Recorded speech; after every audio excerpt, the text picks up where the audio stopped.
Olá pessoal, hoje estou super feliz que eu vou gravar mais um vídeo para vocês. E é o seguinte, o nome do vídeo eu coloquei como milagre e na frente eu coloquei um número, que é o número 1, tá? E eu vou gravar agora uma série de vídeos e todos vão ter o nome de milagre. Porém, o que vai diferir um vídeo do outro é o número que vai na frente, ou seja, um vai ter o nome, vai ter milagre número 1, depois vai ser o milagre número 2, 3, 4, 5, 6, tá? É só isso que vai ser diferente entre os vídeos. Então, o nome vai ser o mesmo, porém vão ter números diferentes. Então, se você já assistiu um, você assiste o 2, o 3. Se você já assistiu 10 e não assistiu o 1, o 2, o 3, o 4, o 5, 6, 7, 8, 9, você volta para assistir e assim por diante. Não são propriamente continuação, tá? Não é uma continuação, são vídeos diferentes, porém vão ser todos baseados em feitos, em manifestações de Deus neste mundo, ok? Onde visivelmente foi possível vê-lo. Então é nesse assunto que eu quero bater e depois a gente vai desenvolvendo ao longo do tempo nós vamos desenvolvendo as minhas intenções nisso e aquilo que o Espírito Santo tem colocado no meu coração, ok? Então eu vou entrar na palavra de Lucas capítulo 5, versículo 17 e diz assim: Ora, aconteceu que num daqueles dias estava ele ensinando, Jesus, e achavam-se ali assentados fariseus e mestres da lei, vindo de todas as aldeias da Galileia, da Judéia e de Jerusalém. A gente sabe que, eu não posso falar todos, né? Porque, por exemplo, o Nicodemos era um fariseu, mas ele estava interessado de fato em Jesus, né? Apesar de não ter tido coragem de largar tudo por Cristo, ele estava realmente interessado. Então eu acredito que até no meio desses mestres da lei, fariseus, etc., havia interesse em Jesus, né? Alguns que estavam interessados mesmo em ver aquilo, ou que já ardia alguma coisa dentro do sistema que não estava certo, que eles queriam ver. Porém, a grande parte ia para condenar Jesus, porque a fama dele é que sinais estavam acontecendo. E ele dizia, né, aqui estava muito no início do ministério dele, mas ele já usava a palavra de Deus. Eu não sei se aqui já dizia, já tinha dito em algum momento que ele era filho de Deus, mas isso ele chegou a falar, e isso, nossa, foi um escândalo, ou até se manifestar falando como se fosse o próprio Deus, e o que fazia também todos eles virem para tentar condená-lo, mas só o fato de fazer sinais já chamava a atenção dos fariseus, né? Porque o sistema, na verdade, quer abafar pessoas que chamam a atenção de outras para a verdade, né? Assim, eu pelo menos fui muito abafada dentro da religião, muito, por chamar a atenção as pessoas à verdade, né? Fui condenada 1000 vezes até o dia de tomar uma bota mesmo, eu tomei um chute para fora, justamente por chamar a atenção das pessoas à verdade, a Cristo, a sinais acontecerem, comprovando que aquilo que estava sendo dito realmente vinha de Jesus. Então, isso é fato, e em Gálatas diz isso, né? Que os filhos da escravidão vão perseguir os filhos que são livres, né? Porque nós que somos livres, manifestamos sinais mesmo na nossa vida, ou naquilo que a gente fala, manifestamos sinais que apontam os olhos das pessoas para Cristo. Então, o sistema odeia isso. E o sistema vai estar sempre presente para condenar, para te boicotar, para te cortar, para te frustrar, para tentar fazer você parar ou calar de alguma maneira que tire o foco das pessoas da verdade. E se você parar para pensar, o próprio sistema do mundo que desconhece a verdade, ou talvez um sistema muito por trás de tudo isso até conheça, mas de qualquer maneira, no geral, sistemas que não conhecem a verdade são manipulados pelo diabo para justamente fazer as pessoas não verem a verdade como ela realmente é, né? O mundo foi criado de uma forma e ele é de uma forma. As pessoas são isso, elas são aquilo, as coisas são assim, as coisas são assado, e o sistema está sempre tentando manipular a nossa mente para pensar como a lei quer que a gente pense e favoreça a economia e o sistema de alguma forma. Então, assim, a verdade sempre sempre vai se tentar sufocar a verdade, e é necessário ter não só ousadia, eu não falo propriamente de coragem e ousadia, isso também, mas é necessário ter paz no espírito para fazer o que você tem que fazer. É necessário ter essa paz no espírito, essa segurança da parte de Deus de falar e fazer o que você tem que falar e fazer. E isso pode ser em várias escalas, tá? E aí diz assim, e ainda no 17 diz assim: e o poder do Senhor estava com ele para curar. Com quem? Com Jesus. E você imagina, né? Meu Deus, isso é... Caraca, se você parar para pensar, tanto fariseu, mestres da lei e até pessoas curiosas ali, quantos desses não eram doentes? Quantos desses não tinham família doente? E tá ali uma pessoa, um homem, carregando o poder para curar. Isso assim é algo assim que o mundo procura. O mundo procura se ver livre das doenças, né? As doenças é um assunto latente no mundo. O que adoeceu, o que morreu, o que isso, o que aquilo.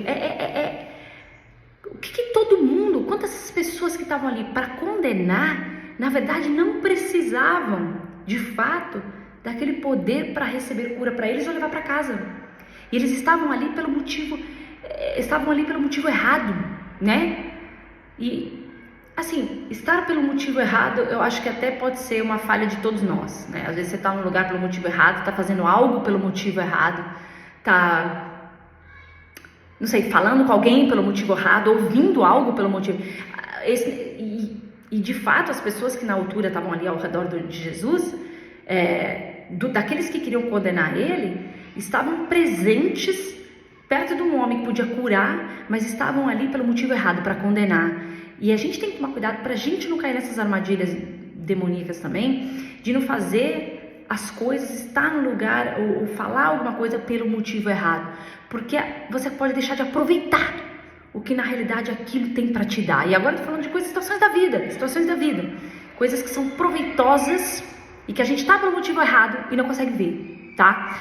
E aí diz assim, 18: vieram então uns homens trazendo em um leito um paralítico e procuravam introduzi-lo e pô-lo diante de Jesus.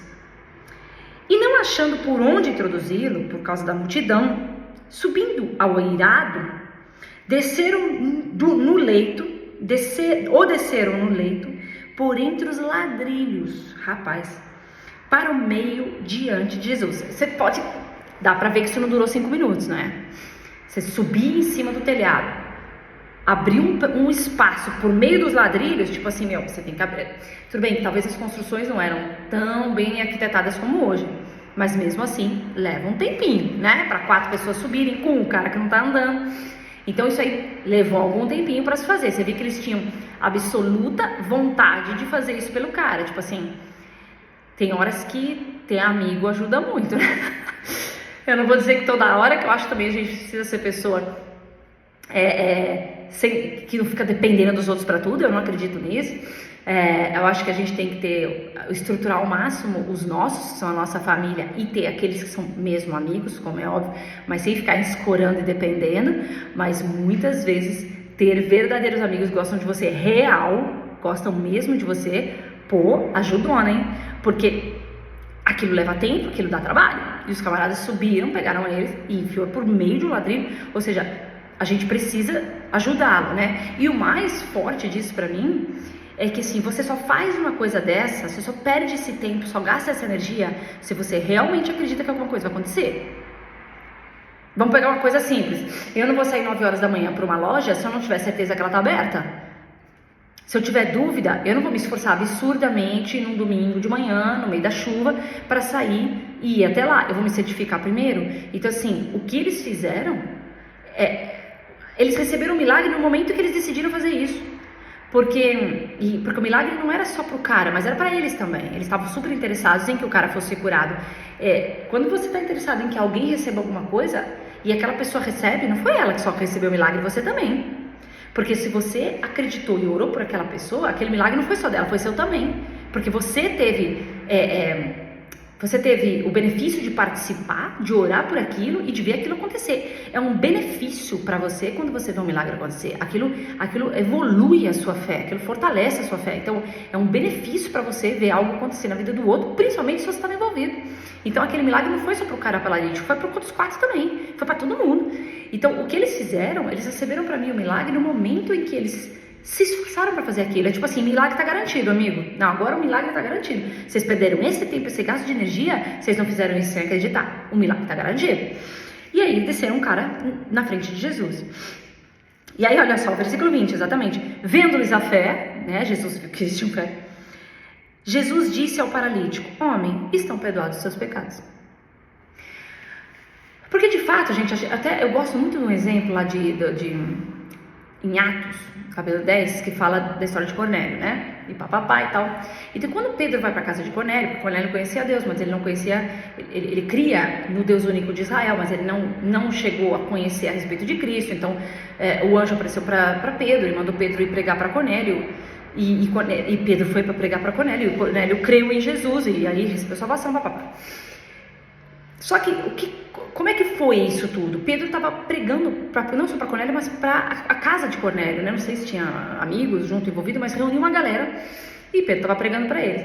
E a Bíblia diz que quando Pedro, depois de contar toda a história a respeito de Jesus, no final ele diz assim, e por meio dele lhes são perdoados os seus pecados. A Bíblia diz que naquele mesmo instante eles foram batizados no Espírito Santo. Porque essa é a boa notícia. A principal notícia que o mundo precisaria conhecer, a boa notícia, quando eu falo que o Evangelho é uma boa notícia, não tem um texto envolvido nisso. O Evangelho é boa notícia, porque aconteceu isso, aconteceu aquilo, que Cristo disse o quê. Não. A boa notícia é uma frase: seus pecados estão perdoados. Isso envolve a boa notícia. Isso é a boa notícia. Porque quando te dizem isso, estão dizendo que você está absolvido. E se você não precisa mais pagar pelos seus pecados, significa que o que você recebe não tem mais nada a ver com maldição, só bênção. Porque se o pagamento do pecado é a maldição e o meu pecado está perdoado e está tudo pago, se eu não devo nada, o que me resta? Só os benefícios daquele que foi criado por Deus. Né? Tudo bem que se tornou filho e tudo mais, mas eu não estou mergulhando no plano. Eu estou falando sobre quando Deus criou Adão e Eva para viver no paraíso e sobre todas as coisas bem, viver bem, feliz, em paz. Não. O que deu tudo errado? Porque se tornando o homem pecado, ele começou a ser digno de pagar por aquilo. Então ele herdou todas as maldições. Se ele está livre dessa maldição, nós voltamos ao plano original. Nós voltamos como criatura, ok, se tornando filho através de Cristo, mas nos tornando novamente ao plano original, que é felizes, abastecidos, abundantes, em segurança. Você volta a isso. Essa é a melhor notícia. Então, o que Jesus considerou mais importante naquele momento? Principal de tudo, seus pecados estão perdoados. Tipo assim, mais valioso do que andar, e é valioso andar, tanto é que ele acabou andando, não estou dizendo que não, de jeito nenhum. Mas mais valioso do que tudo, primeiramente, vamos dar a ele uma boa notícia: seus pecados estão perdoados. E envolve também a cura, porque a doença entrou por meio do pecado, do homem ter se tornado pecado, porque aí foi necessário a destruição desse corpo, né? Do material, do instrumento que nos leva ao pecado, foi necessária a destruição dele. Por isso que o homem herdou doença e morte, porque é necessário ser destruído aquele que se tornou instrumento de uma obra, entende? Então o cara doente ali, na verdade, se a gente for voltar na história, aquilo é uma herança da nossa natureza caída, toda doença. Então Jesus, a primeira coisa que ele fez foi tratar o homem de dentro para fora: seu pecado está perdoado, você está livre. Isso que está em você agora, o fato de você estar paralítico agora, você está doente agora, mas essa doença não tem mais direito de ficar aí. Por quê? Porque não está mais nada para você pagar. Não há mais nada para você pagar. Essa doença não tem mais direito de ficar aí. Você está perdoado, você está livre. Você não tem que mais pagar com a vida, com o corpo, você não tem que mais ser destruído, você está livre. Primeira coisa, mas quem que estava lá? Versículo 21. E os escribas e fariseus arrazoavam dizendo: quem é esse que diz blasfêmias? Quem pode perdoar pecados, senão Deus? Mal sabia ele que Deus estava ali, né? Sentadinho. Jesus, porém, conhecendo-lhes os pensamentos, disse-lhes: que arrazoais em vosso coração? Qual é mais fácil dizer? Estão perdoados os teus pecados? Ou levanta-te e anda? Gente, agora vamos estar nisso aqui. O que é mais fácil dizer? E aqui, se a gente pegar, acho que até para nós é mais fácil dizer isso. Porque o que acontece? Quando a gente fala assim, é mais fácil dizer no sentido de... Porque a gente é muito do ver. Nós somos muito do ver, né? Quando Jesus perguntou isso, ele justamente, é óbvio que ele sabia que o mais difícil, na verdade, é receber perdão de pecado. Porque para você ser perdoado de pecado, alguém tem que ter pagado por isso. Porque se você tiver que pagar, você não sai da cova. Então alguém vai ter que pagar. Então esse plano foi, na verdade, o plano mais complicado, né? Jesus sabia disso. Mas ele botou essa pergunta para aqueles que veem com os olhos naturais. Nós, né? O que é mais fácil? Falar para o paralítico andar ou falar para ele que está perdoado os pecados? Eu agora pergunto para vocês. Quando você prega o evangelho para alguém, por exemplo, ou quando você vê alguém aceitando Jesus, você fala, essa pessoa, nossa, ela foi salva, está perdoada dos pecados. Não é fácil para você dizer isso? É. Agora pegue e ora pela pessoa e acredita que uma pessoa que não tem, esse aqui podia ter a perna ressecada, mas eu vou mais longe. Uma pessoa que não tem perna, que tem só perna até o joelho, que não tem pé, diz para ela, Deus vai te dar a perna agora e você vai ficar de pé. E aí você vê a perna crescendo, o pé se formando e ele ficando de pé. Do nada, uma pessoa que só tem a perna até o joelho. O que é mais fácil? É muito mais fácil para nós dizermos, nossa, você foi perdoado dos seus pecados, que agora você aceitou Jesus. Porque são só palavras. Na verdade, não são só palavras. É real o que está acontecendo ali por dentro. E é real a pessoa está sendo salva. E é real o fato dela estar sendo perdoada. É real. Mas nós, como seres humanos naturais também, com os nossos olhos naturais, é mais fácil para a gente dizer isso do que para a gente dizer para alguém, levanta e anda, que não tem perna. Então Jesus estava jogando isso mesmo para aqueles que veem com os olhos naturais. O que é mais fácil para vocês? É muito mais fácil isso, né? Na verdade. E por quê? Por que tudo isso, gente? Porque nós temos uma mentalidade e, não sei, assim... E olha que pelo jeito Jesus estava tratando algo que naquela altura estava acontecendo e que também acho que acontece agora. Que é o que eu quero desenvolver aqui com vocês nesses vídeos. Eu não sei, a nossa mentalidade é muito natural. A gente se envolve muito com o mundo e é difícil não se envolver. Porque a gente tem atividades muito cotidianas, rotinas repetitivas. E a gente está muito envolvido com isso aqui. A gente tem banho para tomar, roupa para lavar, sai para trabalhar, amigos para conversar, come, dorme. Vocês estão entendendo o que eu estou falando? Veste os meninos, dá banho no fulano, trata dos animais. É uma vida muito natural, super envolvido com tudo isso aqui, são as notícias que acontecem, tá entendendo? Sua mente está muito aqui, e a gente começa a pensar na ordem natural das coisas deste mundo que está caído, porque na verdade o natural não seria o que a gente está vendo, o natural na realidade é o que vem daquele que criou tudo isso, que para nós é sobrenatural, mas na verdade é o verdadeiro natural. O verdadeiro natural é as coisas por trás de tudo que a gente está vendo estarem acontecendo, todo o mundo espiritual agitado, tudo que acontece tem um propósito, o mundo perseguindo profecias, tudo encaminhando para aquilo que já foi falado, tá entendendo o que eu quero dizer? Então, só que os nossos olhos não vão tão longe e poucos de nós dá muita atenção ao Espírito, a gente dá muita atenção para aquilo que é mais natural, e tá tudo bem, você tem que participar dessa vida, você está nessa vida, você tem que participar dessa vida, mas a nossa mentalidade está muito focada naqui, e plus mais o fato de que a igreja está gastando muita energia e perdendo muito tempo com discussões. E a Bíblia fala sobre isso. Há 10 anos atrás, eu fui da época em que o Evangelho da Graça começou a novamente ser evidenciado, porque na verdade ele é o real Evangelho, né? E eu fui desta altura, onde a gente precisou brigar para isso entrar, porque a gente teve que lidar com uma gama de igrejas religiosas evangélicas que estavam dominando, até botando a católica de lado. E a gente teve que entrar com os 2 pés no peito. E entramos. E entramos e esse evangelho está se espalhando e a igreja evangélica mesmo já está sendo exposta cada vez mais como algo que é uma piada. Mas a coisa está indo. Só que esses reformados que voltaram, né, com a mentalidade da igreja de Atos, mais uma vez estão caminhando para o mesmo destino da igreja evangélica, que uma vez foi o mesmo destino da igreja católica, que é: eu tenho razão. E o negócio não é quem tem razão, o negócio é o que é a verdade, independente de quem é que tem razão. E aquilo começa, todas as pregações começam a serem voltas, começam a ser feitas em cima de uma pregação que os evangélicos fizeram. Porque senão vai fazer isso, porque senão é aquilo, não porque não é aquilo. Ou baseada no amor ao próximo e nos feitos. E pouco, cada vez mais, vai se falando sobre a manifestação dos dons espirituais, a manifestação de milagres. E quando eu falo de milagre, eu não estou falando só de um paralítico andando. Eu estou falando sobre você conseguir pagar uma dívida que você não conseguia pagar do nada.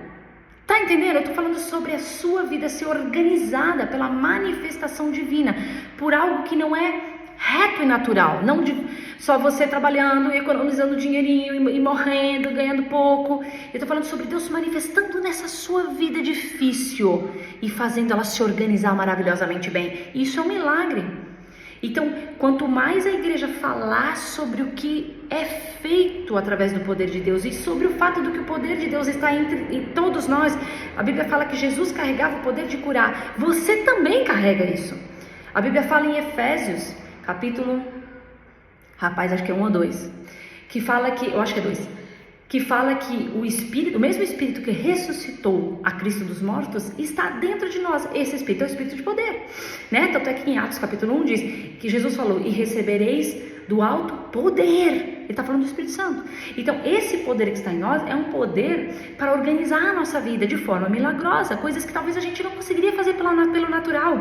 Quando eu falo de milagre, eu falo sobre acontecer coisas que não são pelo natural. E isso começou é sempre assim. A igreja então reforma e tal, e aí ela começa a falar de coisas sobrenaturais, e aí ela volta para o natural, porque começa a ficar mais importante quem é que está certo, e vira uma disputa. Então de novo nascem os grandes homens dentro dessa religião e começam a ser evidenciados, e os nomes começam a ser, e daqui a pouco Cristo já não está no centro de novo. E cara, ninguém está livre disso, nem eu, nem você, nem ninguém, né? Quando a Bíblia fala assim: aquele que está de pé, olhe, não caia. Tem uma vírgula ali: olhe, não caia. Aquele que está de pé, olhe, não caia. Esse cair é realmente nesse sentido. Eu não estou nem falando assim propriamente de pecado, mas é realmente dar meia volta. Tipo assim, você estava certo pelas razões certas e agora você está pelas razões erradas. E a religião, ela sempre nasce assim, quando o homem começa a estar naquilo pela razão errada, né? Então já estou há alguns meses ou mais, talvez mais de ano, 2 anos, não sei, questionando a Deus sobre isso, sobre os sinais da igreja, os dons da igreja, e eu comecei a perceber que a igreja está gastando muito tempo com coisas que são inúteis, que não faz diferença, não ajuda ninguém, né? Chega uma hora que o camarada que está na igreja, ele está pregando a mesma coisa toda hora, e as pessoas já entenderam. Elas precisam ver o poder de Deus na vida delas. Por quê? Por quê? Porque aquela igreja tem que isso ou tem que aquilo? Não, porque esse é o desejo de Deus. Para que vai disponibilizar poder se não é para acontecer nada? Estava ali em Cristo o poder para curar. Para que ele estava lá sentado para curar se não tinha doente nenhum? Porque tinha doente. Então, se vem poder sobre nós, é por quê? Porque a gente precisa.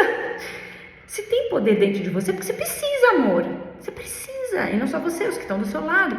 Então a gente precisa. E chega uma hora que a igreja se resume a falar. Falar. Eu não aguento mais, eu não sei como vocês aguentam, eu fico cansada. É falar. E chega uma hora, uma palavra, e todo mundo ouvindo pregação nova todo dia, e uma palavra, e a pessoa continua endividada. E a pessoa continua doente. E o poder de Deus ali,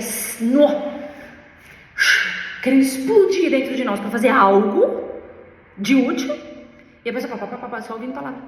Então assim, a falta de equilíbrio é uma coisa real na vida do ser humano normal, e agora no ser humano sobrenatural é visível. Há uma falta de equilíbrio imensa. A igreja não distribui dons. Sempre tem um preletor, um cara que fala e não para de falar, e a igreja toda está sentada ouvindo. E assim, tá cheio de gente ali sentada que tem dom para curar, dom de fazer milagres, dom da fé, dom de sabedoria, dom de conhecimento, dom de discernimento. Todo mundo ali sentado, ouvindo o camarada que abriu uma igreja e tá falando. E mesmo pregando graça, não interessa, mas ele não para de falar.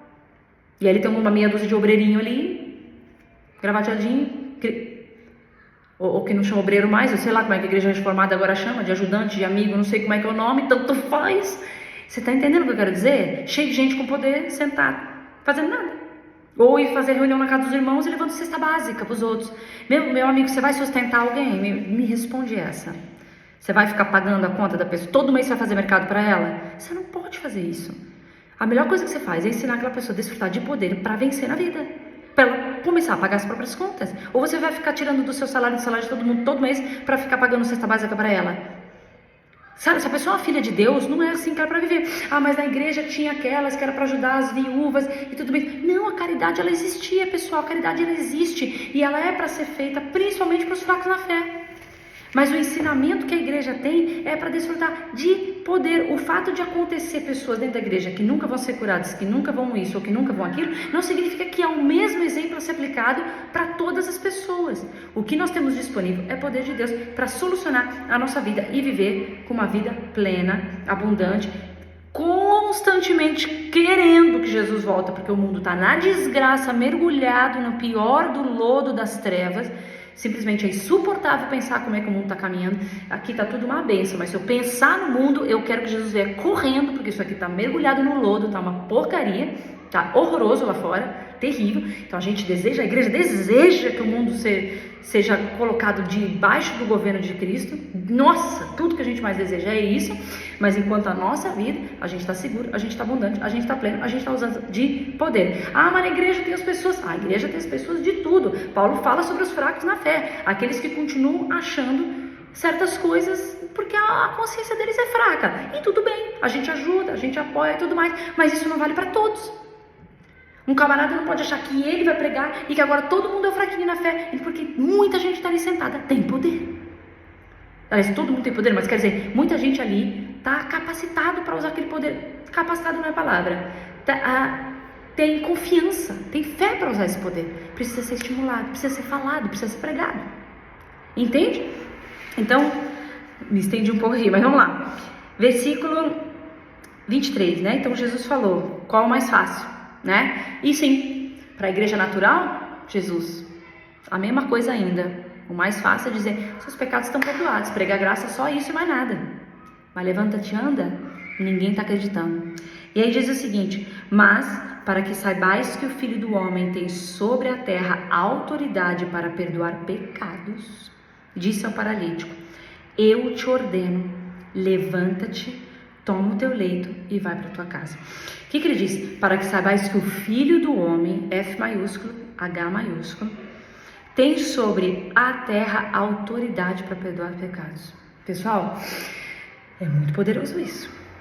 Porque assim, em Salmos diz que o único Deus que pode perdoar pecados é esse Deus. Tudo bem que não existe outro Deus, mas como sempre são criados outros deuses, uma coisa é muito importante de você gravar. Independente da discussão que você entre com outras religiões, o que você tem que dizer é, o único Deus que perdoa os pecados é Cristo, é Deus, é o único Deus. Por quê? Por que essa informação é super importante? Porque quem perdoa é o único que pode salvar. Porque se não há perdão para pecados, se nenhum outro Deus, que não existe, mas se numa outra religião é referido a um outro Deus e esse Deus não pode perdoar pecados, esse Deus não pode salvar. Porque a pessoa tem que pagar por eles. Ou vai ficar tudo dando boa? Não pode ser.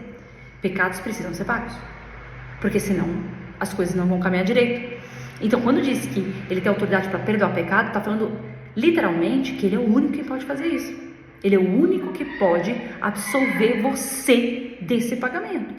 E essa é uma informação valiosíssima para se distribuir em todas as religiões. Desculpa se acredita nisso, desculpa se acredita naquilo, tudo bem, mas o único Deus que pode salvar é aquele que pode perdoar pecado. Não tem outro que pode fazer isso. Então, por isso, aí da onde vem a verdade. Claro que a pessoa pode te responder assim: ah, mas eu não acredito que precisa pagar pecado. Se a pessoa disser isso para você, então a gente tem que ir mais longe. Então, como é que o mundo funciona direito? Eu nunca entendi a cabeça do ateu. Eu entendo a cabeça do agnóstico. Aquele que acredita em alguma coisa, mas não sabe o que. Tudo bem, eu entendo. A pessoa ainda não está esclarecida. Mas ela percebe que o mundo não pode estar funcionando do por acaso. O ateu, ele já se baseia na ciência. O que é absolutamente ridículo, porque a ciência, ela renova suas informações constantemente, tanto na medicina, na nutrição, em qualquer área. A ciência está sempre renovando as informações, número 1. Número 2, é muita fé para colocar em homens estudando. Porque não fui eu que fiz estudo, é outra pessoa. Ah, mas a Bíblia também são homens que escreveram. É diferente, a Bíblia, quando a gente fala de Bíblia, a gente fala de fé. A ciência não fala de fé, fala de evidências. Se a ciência tem a ver com evidências, você não está aplicando fé, você está acreditando em coisas provadas através de evidências. Evidências que se mudam o tempo todo e que mais foi feito por alguém que você não conhece. Ah, mas a Bíblia pode ser escrita por alguém que não me interessa, porque aí é fé. Não interessa se foi alguém que eu não conheço, aí tem a ver com fé, porque aquilo que eu acredito é baseado na fé. Eu sei que aconteceu porque eu sei que aconteceu, porque a fé foi me dada para eu crer nisso. Se você quiser me julgar através da fé, é outra situação, mas eu acredito porque eu tenho fé. Não tem a ver com os homens que estão aqui, mas tem a ver com a fé que foi me dada para acreditar que isso realmente é verdade. Quando se trata de ciência, você não está aplicando fé, porque você está acreditando em evidências comprovadas. Ah, não, eu estou crendo no cientista que falou. Bom, aí se você está aplicando fé nele, aí pode ser que ele virou seu Deus, não sei, tá? Mas se você está se baseando em evidências, você, na realidade, está baseado em evidências que são homens fazendo, a não ser que você coloque sua fé neles, a não ser que para você, eles sejam Deus. Aí já estamos entrando numa nova seita, né? Já estamos passando por uma seita, ciência como seita. Mas se for a ciência em base de comprovações, são estudos feitos por pessoas que toda hora são mudados e se contradizem o tempo inteiro, tá? Então, para essas pessoas, talvez, perdão de pecado é uma grande bobagem. Não existe, não tem nada a ver, porque afinal somos um macaco, vamos morrer como macaco e acabou tudo ali. Tudo bem, assim, eu vou questionar a inteligência dessa pessoa. Por quê? Porque eu não sei, mas assim, seria uma grande estupidez eu achar que o funcionamento perfeito desse mundo não tem um cérebro envolvido nele. Ninguém pensou nisso? Mas isso é uma coisa incrível. Grandes homens da ciência, inclusive, de grandes estudos da antiguidade, diziam: alguém pensou em tudo isso. Não é possível, isso aqui tem que ser alguém pensar. Alguém pensou. A forma como isso funciona corretamente e perfeitamente. E por que justamente funciona corretamente e perfeitamente? Nós estamos falando de alguém que faz com que as coisas sejam direitas. E porque são direitas é que um homem, quando faz algo errado, precisa pagar. Porque senão a coisa de qualquer jeito. Tanto é que nós próprios na sociedade temos pagamento de dívidas. Temos pagamento de coisas erradas são feitas. Né? Nós também temos castigos e etc, e multas e tudo mais. Por quê? Porque aquilo não pode se repetir. Caso contrário, a nossa sociedade vai virar uma bagunça. Então é a mesma situação. Para que tudo não vire uma bagunça, é necessário que o homem pague pelos seus pecados. Ou então que ele tenha um substituto, que alguém que faça aquilo por ele, tá? E esse substituto, o único substituto que foi provido foi Deus proveu a si mesmo. Então só Ele pode perdoar pecados, porque Ele próprio se ofereceu nisso. Tem algum outro? Alguém da ciência? Algum Deus criado aí? Alguém se oferece morrer pelos seus seguidores? Pois não, só Cristo. Então, só Ele tem o poder para perdoar pecados. E aí diz assim, e justamente porque Ele é o único Deus, né? O resto é tudo criado. E ele diz assim, sim, Ele diz, te ordeno, vamos fazer de novo. Mas para que saibais que o Filho do Homem tem sobre a terra autoridade para perdoar pecados, disse ao paralítico, eu te ordeno, levanta-te, toma o teu leito e vai para a tua casa. Imediatamente se levantou diante deles e, tomando o leito em que permanecera deitado, voltou para casa, glorificando a Deus. Imediatamente ele levantou. Obviamente, eu acredito que sim, como eu falei, eles desceram para mim pelo telhado, o rapaz desceu e todos já desceram com o milagre feito. Porque ninguém se dá esse trabalho, esse gasto de energia, sem acreditar que vai rolar alguma coisa. Então você pode ver que Jesus falou para ele, com ele, ele nem contestou. Ele simplesmente levantou. Ele levantou e andou.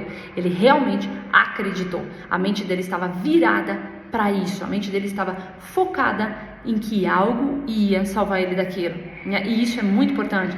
Quando a gente vê Daniel entrando na cova dos leões, qualquer hora a gente vai estudar isso aí, você pode perceber que ele entra na cova dos leões e não rola nada. Agora, você imagina agora se aparecer um leão na tua frente, qual a sua reação? Meu, vai sair correndo, vai gritar, vai fazer... Por quê? Porque na tua mente, leão come gente. Você não consegue pensar de outro jeito. E na cova dos leões, eu não sei o que rolou, não sei também da mentalidade de Daniel. Eu sei sim que ele era um cara muito, muito, muito confiante em Deus. Então, eu acredito pela história de Daniel, pela forma, na verdade, mente humana ninguém pisa, né? Isso é uma coisa que só Deus conhece. Mas me pareceu, pela performance de Daniel, pelas coisas que ele falava, me parece que quando ele entrou na cova do leão, ele entrou tranquilo. Agora, não posso garantir, porque mente humana, às vezes você acha que uma pessoa está super na paz e ela está morrendo por dentro de medo. Não dá para garantir. Mas eu acho que ele entrou com uma mentalidade confiante, em que tipo assim, não vai rolar nada. Leão come gente, mas não é no meu caso. Eu entro aqui e olho eles como uns gatinhos. Pode ser que ele não entrou assim, pode ser que ele simplesmente entrou confiando em Deus, mas assustou-se com o leão e Deus fez alguma coisa. Isso pode acontecer, com certeza. Mas o que eu quero chamar a atenção é sobre a mentalidade, sobre você trabalhar uma mente que acredita que aquilo que não é natural, que não segue a ordem, pode acontecer. A ordem no sentido de leão come gente, aleijado não anda. Essa ordem que eu tô falando. Esse tipo de doença mata. Sabe, tipo assim, essas definições naturais, aquilo que natural do mundo, né? Desse mundo. Tipo, é assim que as coisas acontecem. Começar a pensar diferente. Tipo, em Cristo, isso dá a cura. Esse leão não me come. O paralítico pode ou nascer uma perna, ou com a perna que ele tá, fica saudável. Criar uma mente diferente para as coisas. Pensar de uma forma sobrenatural, vamos dizer assim, que eu acho que o natural, na verdade, é o que vem de Deus. Isso aqui é que é diferente. Mas, ok, pensar de uma forma diferente do que se pensa aqui. E diz, todos ficaram atônitos, tipo, uou. Davam glória a Deus e possuídos de temor diziam, hoje nós vimos prodígios. Você imagina a galera indo à loucura vendo um cara que não anda a andar. Quando a gente fala isso aqui, talvez não tá batendo nada em você e talvez também em mim não. Porque a gente já ouviu tanto essa história que a nossa mente nem entra pra forma. É tipo assim, pô, paralítico andou, hein? Total. E a hora que você vê um paralítico, não tem a manha de orar. Eu não tô nem cobrando isso e não quero que você se sinta cobrado, que isso aí isso não é religião, tá? Porque na realidade existe sim uma motivação que na hora nos leva a fazer aquilo. Não vai pagar mico, sair gritando em cima de um aleijado que não dá nada, pelo amor de Deus, não é isso. É sobre você ter uma mente diferente e realmente acreditar naquele momento que alguma coisa tem que ser feita. E ser movido a isso, né? Eu já vi muita pagação de mico assim na igreja. Já vi gente fazendo eu pagar mico desse jeito na igreja. E na verdade a pessoa não estava acreditando naquilo. Então, eu estou falando sobre realmente a sua mente começar a se conformar com coisas que não são normais acontecendo. Começar a se conformar e permitir que o Espírito Santo vá te ensinando pouco a pouco a usar desse poder primeiramente na sua vida, dentro da sua casa, dentro da sua família, e depois sim, sendo motivado, inspirado a chegar em pessoas e orar para que nelas aquilo que vem de Deus aconteça, porque se tem uma coisa que mostra a vida de Deus, são as manifestações que não são naturais para as pessoas. Isso mostra a vida de Deus. Jesus fez muito isso, todo mundo na Bíblia fez muito isso. Isso demonstrava mais do que ficar vinham sinais que seguiam as pessoas, né? E aconteciam coisas. Então essa era a palavra desse primeiro vídeo, milagre número 1. E não sei quando vai vir o segundo, ainda tenho que me organizar, porque eu também estou numa vida super mudada agora. Mas a gente vai falando. Eu vou deixar aqui abertos os comentários para vocês colocarem comentários e a gente falar disso a respeito. E até o próximo vídeo. Tchau, tchau.